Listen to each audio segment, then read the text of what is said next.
This is just an example of one way that you can break down your search in terms of concepts. Has anyone heard of PICO as a way of searching? So it's a way of sort of breaking down your question into your main concept areas so that you can search the databases.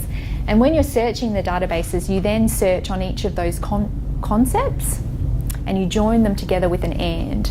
So that when you're filtering through those millions and millions of citations, you're looking for papers that particularly mention all of these concepts together.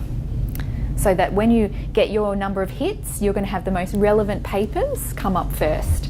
So that you're not actually having then to troll through all of this irrelevant information or have to search again. So PICO just breaks down sort of your concept searching. So the P often stands for your patient group or your population that you're searching on.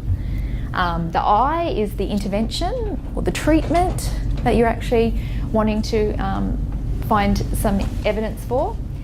C is for comparison, and sometimes there might be a comparison or there might not be, so it's fine for that sometimes to be blank. It might be that you're just searching for a particular drug or intervention and there's no comparison. And then the O stands for the outcome. So what is the relevant outcome that you're interested in? Is it the number of deaths? Is it the time to healing for a particular dressing? Is it infection rates? So what is the outcome that you're searching on?